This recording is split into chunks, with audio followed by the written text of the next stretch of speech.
मुख्य चुनाव आयुक्त राजीव कुमार ने कहा है कि चुनाव आयोग और उनकी टीम देश में निष्पक्ष और शांतिपूर्ण चुनाव कराने के लिए प्रतिबद्ध है।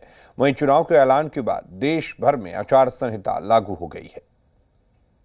लोकसभा चुनावों की तारीखों के ऐलान के दौरान मुख्य चुनाव आयुक्त राजीव कुमार ने कहा कि दुनिया के सबसे बड़े लोकतांत्रिक देश में चुनाव कराना बड़ी चुनौती है और चुनाव आयोग की टीम इसके लिए पूरी तरह तैयार है।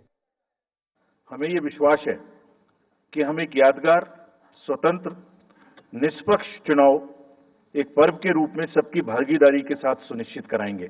वही चुनावों की तारीखों के ऐलान के बाद देश भर में आदर्श आचार संहिता लागू हो गई और कई शहरों में लगे राजनीतिक पार्टियों के पोस्टर हटा दिए गए। आचार संहिता लगते ही लखनऊ में प्रशासन ने शहर में चौराहों के पास लगे कई पार्टियों के होर्डिंग्स हटा दिए।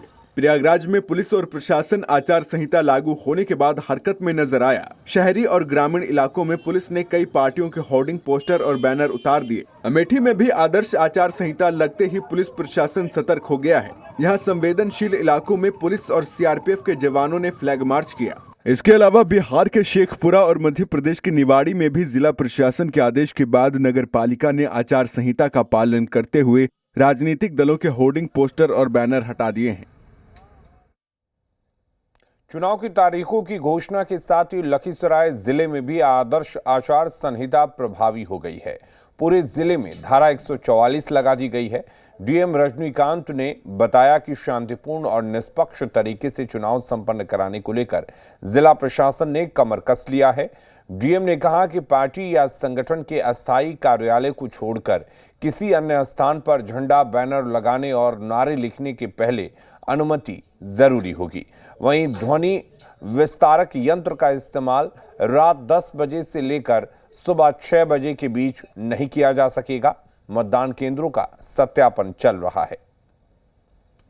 लोकसभा आम निर्वाचन 2024 की घोषणा हो गई है और इस जिले का 4th फेज में इलेक्शन होना है। इस जिले से संबंधित जो महत्वपूर्ण आंकड़े हैं निर्वाचन से संबंधित, वो मैं चाहूँगा कि एक बार आपसे शेयर करूं। तो जिले की अनुमानित जनसंख्या 12,38,751 है। आज के तिथि में अगर कहें, जिला का लिंगानुपात 874 है, बल्कि 878 हो गया अभी बढ़ के 878। ये एक अच्छी उपलब्धि हुई है। ईपी रेशियो, इलेक्टर पॉपुलेशन रेशियो की अगर बात करें तो 0.61% है। दरभंगा लोकसभा क्षेत्र में चौथे चरण में 13 मई को मतदान होगा। चुनाव की घोषणा होते ही दरभंगा जिला प्रशासन ने कड़ी सुरक्षा व्यवस्था के बीच मतदान का भरोसा दिया है।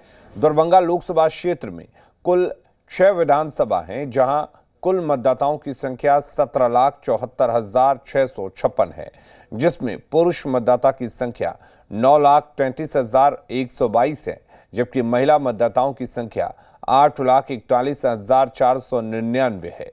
जिलाधिकारी ने कहा कि चुनाव के दिन सभी बूथों पर कड़ी सुरक्षा व्यवस्था के साथ पुख्ता इंतजाम किए जाएंगे। मतदाता को किसी भी तरह से प्रभावित करने वाले लोगों के खिलाफ कड़ी से कड़ी कार्रवाई की जाएगी।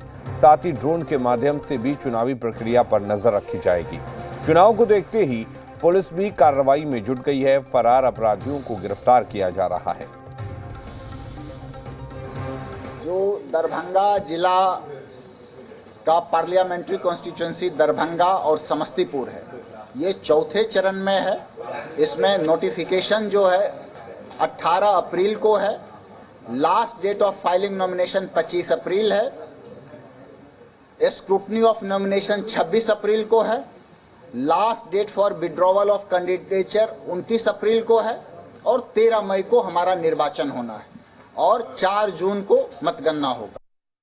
एक अभियान के रूप में सभी वारंट को जल्द से जल्द तामीला करा के उसमें सत्यापन करा के उसमें आवश्यक कार्रवाई करने के लिए जैसे हमने एक अभियान जो चलाया, उसमें हमारे जो नॉन बेलेबल वारंट हैं जो कि 6 महीने से ज़्यादा हैं, वो हमने शून्य कर दिए हैं और पूरे बिहार में हम एकमात्र जिला ये करने वाले बने हैं। इसके अलावा अभी सिर्फ 291 जो वारंट है वो अभी लंबित चले आ रहे हैं। निरोधात्मक कार्रवाई के संदर्भ में हम लोग 107, 109, 110 की कार्रवाई करते हैं। 107 के तहत में हम लोग 13,791 107 के प्रस्ताव हम लोगों ने भेजे जा चुके हैं, जिसके तहत में 5,829 जो लोगों को बाउंड डाउन किया जा चुका है। आगे की भी जो बाउंड डाउन की कार्रवाई है वो गति से जारी है। और यहाँ रुक रहे हैं एक छोटे से ब्रेक के लिए।